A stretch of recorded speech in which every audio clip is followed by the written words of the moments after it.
Today, do me a favor and hit the share button on the left hand side because somebody needs to hear my message today. Good afternoon. I want to talk to you guys today because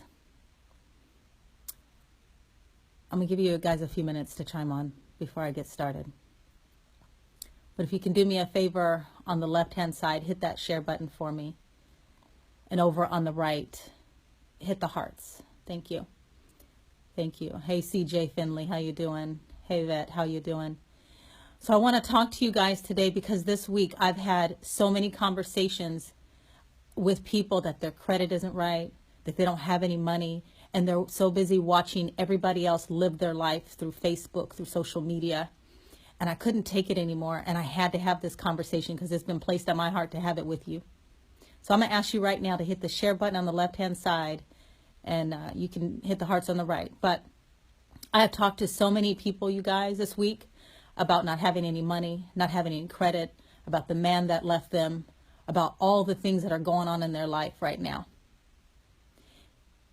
And we cannot get up and have success at anything if we live in the place of what has happened to you. And I want to tell you something that you guys don't even know about me. When I was in seventh grade,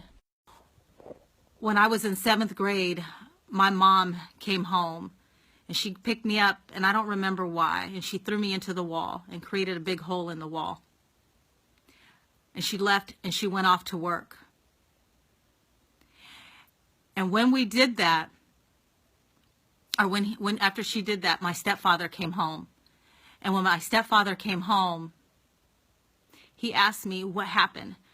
I was in the other room and I was folding clothes. And when I was folding clothes, I was crying and everything. He asked me, what happened to the wall? And I said to him, go ask my mom, as I was crying and trying to hold it together. I had a huge lump in my throat. And he walked over to me and he grabbed me by my hair and he threw me on the ground. He said, I asked you what happened to the wall.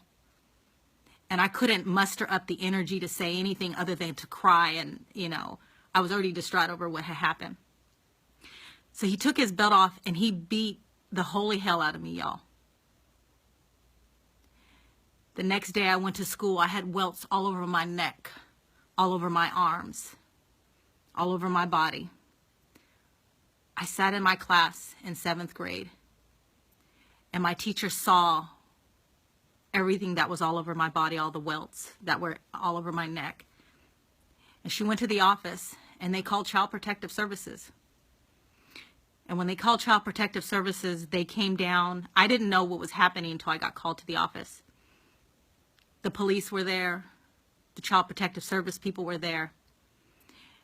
And what they did is they took me from my house at that point, from the school, and told me I couldn't go home. And they took me to a shelter. And when I was walked into the shelter rather, there was like this round, circular, welcome type desk. And the people that were there registered me, and they gave me clothes, and they gave me flip-flops like I was in jail, those orange flip-flops. And behind every door that was locked were kids. So all I heard was a beep noise, and they opened the door and told me to walk back there. And when I walked back there, there were kids, and they were teenagers like I was, and they all looked depressed and unhappy and unloved and uncared for. And that's how I was feeling. I was feeling broken. So I put the clothes on, and I was in this place for 3 days, you guys. I felt like I was unloved. I felt unwanted. I felt a lot of things. And the third day, I was on the playground, and my sister was a Jehovah's Witness at the time.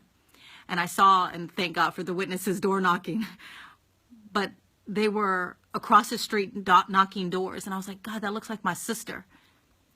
And I ran over there and I was screaming, Rhonda, Rhonda. And she turned around like, who is calling me? And she walks across the street. And when she walked across the street, she asked me, what are you doing in there?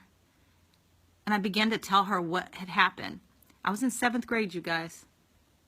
The next day, my sister was able to come and get me out of the shelter. And when she got me out of the shelter, I had to live at her house for 2 months while the investigation went on. And while I was living there, I was a broken girl. I felt like I wasn't enough as a person. As a little girl, I felt unloved and unwanted and uncared for. And many of you go through that same space of feeling broken, unloved, and unwanted. And so you watch Facebook and you watch social media and you watch the lives of other people being successful. And I just want to tell you, we've all been through something. But the difference between the people that are successful and the people that are not is either I could use that experience in my life as a catalyst to get up, or I can stay right there in the place of depression as a broken child, as a hurt little girl, or I can take that experience and become great. And I just want to tell you guys, stop living in the place that you're in and get up. If you want good credit, get up. If you want more money, get up. If you want success in life, get up. If you want to be anything in life, get up. Stop living where you were at, because that's not who you are. Those experiences get to make you great. Now go be great and get up.